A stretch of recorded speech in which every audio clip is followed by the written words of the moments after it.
प्राचीन समय के सबसे प्राचीन वंश मौर्य वंश के तीसरे राज्य अशोक मौर्य विश्व प्रसिद्ध और सबसे शक्तिशाली राजाओं में से एक थे। सम्राट मौर्य ने 269 से 232 ईपू तक शासन किया था। मौर्य वंश का यह राजा ही एक ऐसा राजा था जिसने अखंड भारत पर राज किया था।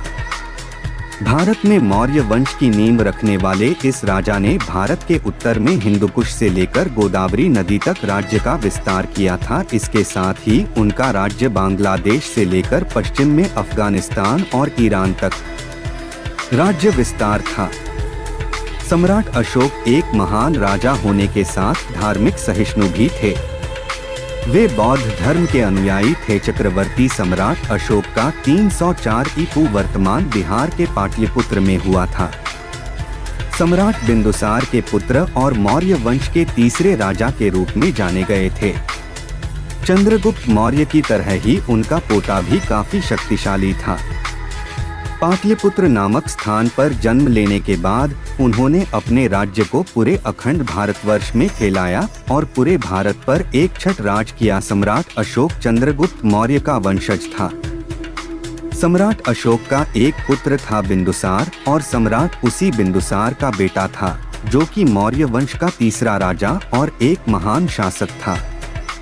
सम्राट अशोक की माता का नाम शुभाद्रंगी था। सम्राट अशोक की 4 पत्नियां थी। उनके नाम देवी, कारुवाकी, पद्मावती, तिष्यरक्षिता थे। सम्राट अशोक के 4 पुत्र थे। उनके नाम महेंद्र, संघमित्रा, तीवल, कनाल और एक पुत्री चारुमती थी। सम्राट अशोक जन्म से ही एक महान शासक थे। उसके साथ ही वे ज्ञानी और महान शक्तिशाली शासक भी थे। महान सम्राट अशोक अर्थशास्त्र और गणित के महान ज्ञाता थे। सम्राट अशोक ने शिक्षा के प्रचार के लिए कई स्कूल और कॉलेज की स्थापना भी की थी। सम्राट अशोक ने 284 ईपू बिहार में एक उज्जैन अध्ययन केंद्र की स्थापना की थी।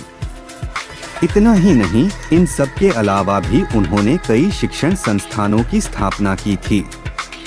सम्राट स्वयं शिक्षा के क्षेत्र में भी कई महान कार्य किए थे, जिनकी वजह से उन्हें एक महान शासक के नाम से जाना जाता है। सम्राट अशोक के साम्राज्य विस्तार की बात करें तो सम्राट अशोक का साम्राज्य अखंड भारत में विस्तृत था। उत्तर से दक्षिण हिस्से तक केवल सम्राट अशोक का ही राज था। उत्तर से हिंदुकुश की श्रेणियों से लेकर दक्षिण तक और पूर्व में बांग्लादेश से पश्चिम में इराक और अफगानिस्तान तक अशोक का राज्य विस्तार था। सम्राट अशोक का राज्य वर्तमान के भारत, पाकिस्तान, अफगानिस्तान, नेपाल, बांग्लादेश, भूटान, म्यांमार और इराक तक फैला हुआ था। तत्कालीन समय में भारत काफी फैला हुआ था। आज के पाकिस्तान, अफगानिस्तान, म्यांमार, नेपाल और भूटान उस समय भारत का ही हिस्सा थे। सम्राट अशोक ने अपने राज्याभिषेक के 7वें वर्ष ही कलिंग पर आक्रमण किया था, जिसमें बहुत खून खराबा हुआ। सम्राट अशोक के 13वें शिलालेख के अनुसार यह बताया गया है कि इस युद्ध में दोनों तरफ से करीब 1 लाख लोगों की मौत हुई थी और कई लोग इसमें घायल भी हुए थे। सम्राट अशोक ने इस नरसंहार को अपनी आंखों से देख काफी दुखी हुए। इस युद्ध से दुखी होकर सम्राट अशोक ने अपने राज्य में सामाजिक और धार्मिक प्रचार करना आरंभ किया। इस घटना के बाद सम्राट अशोक का मन मानव और जीव के प्रति दया के भाव से भर गया। इस घटना के बाद सम्राट अशोक ने युद्ध न करने का प्रण लिया और लोगों ने शांति का प्रचार किया। सम्राट अशोक का शासन तकरीबन पूरे तत्कालीन भारत में था और सम्राट अशोक मौर्य भी अपने दादा चंद्रगुप्त मौर्य की तरह ही जैन धर्म का अनुयायी था। उसने अपने जीवन काल में कई भवन, स्तूप, मठ और स्तंभ का निर्माण करवाया। सम्राट अशोक द्वारा बनवाए गए मठ और स्तूप राजस्थान के बैराठ में मिलते हैं। इसके साथ ही सांची का स्तूप भी काफी प्रसिद्ध है और यह भी सम्राट अशोक द्वारा ही बनाया गया था। भारत के महान शासक सम्राट अशोक मौर्य ने अपने जीवन में कई निर्माण कार्य कराए थे। सम्राट अशोक ने अपने जीवन में कई शिलालेख भी खुदवाए, जिन्हें इतिहास में सम्राट अशोक के शिलालेखों के नाम से जाना जाता है। मौर्य वंश की पूरी जानकारी उनके द्वारा स्थापित इन्हीं मौर्य वंश के शिलालेखों में मिलती है। सम्राट अशोक ने इन शिलालेखों को ईरानी शासक की प्रेरणा से खुदवाए थे। सम्राट अशोक के जीवन काल के करीब 40 शिलालेख इतिहासकारों को मिले हैं, जिसमें से कुछ शिलालेख तो भारत के बाहर जैसे अफगानिस्तान, नेपाल, वर्तमान बांग्लादेश व पाकिस्तान इत्यादि देशों में मिले हैं। भारत में मौजूद सम्राट अशोक के शिलालेख एवं उनके नाम सम्राट अशोक स्वयं एक महान धार्मिक सहिष्णु शासक थे। सम्राट अशोक बौद्ध धर्म के अनुयायी थे। सम्राट अशोक पशु हत्या के बिल्कुल खिलाफ थे। सम्राट अशोक जनता को हमेशा जियो और जीने दो का ज्ञान देते थे। सम्राट अशोक ने बौद्ध धर्म के प्रचार के लिए अपने दूत यानी प्रचारकों को श्रीलंका, नेपाल, सीरिया, अफगानिस्तान इत्यादि जगहों पर भी भेजा था। सम्राट अशोक ने अपने पुत्र और पुत्री को भी इन देशों की यात्रा पर भेजा था, ताकि वे इन देशों में बौद्ध धर्म का प्रचार प्रसार कर सके और लोगों को धार्मिक बना सके। बौद्ध धर्म का प्रचार करने में सबसे ज्यादा सफलता उनके सबसे बड़े पुत्र महेंद्र को मिली थी।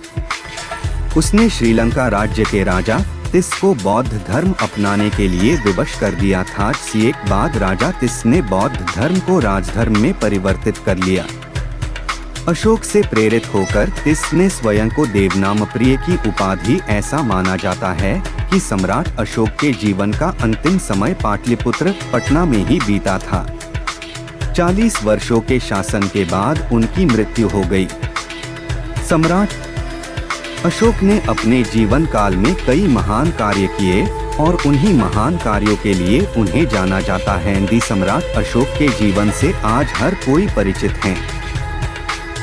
सम्राट अशोक के जीवन के बारे में बताने के लिए साल 1992 में एक मूवी आई थी, जिसे सम्राट अशोका के नाम से प्रचारित किया गया था। इस मूवी ने एन.टी. रामाराव निर्देशित किया था। इसके अलावा सम्राट अशोक के जीवन पर आधारित एक सीरियल भी टीवी पर आता है। इस टीवी सीरियल को कलर्स चैनल द्वारा चलाया जाता है और इस चैनल का नाम चक्रवर्ती सम्राट अशोक है। वर्तमान में यह सीरियल चलन में नहीं है। इस सीरियल का आखिरी शो 7 अक्टूबर 2016 को आया था। सम्राट अशोक को मौर्य वंश के तीसरे शासक थे। सम्राट अशोक का कार्यकाल 304 ईपू से 232 ईपू के मध्य माना जाता है। सम्राट अशोक का जन्म पाटलिपुत्र में हुआ था, जो कि वर्तमान में पटना में है। सम्राट अशोक ने अपने जीवन काल में केवल एक ही युद्ध लड़ा था, जिसे इतिहास में कलिंग युद्ध के नाम से जाना जाता है। उम्मीद करते हैं आपको यह लेख पसंद आया होगा। हर साल की तरह आने वाले साल में भी यानी सन 2024 में भी सम्राट अशोक की जयंती 14 अप्रैल को होगी।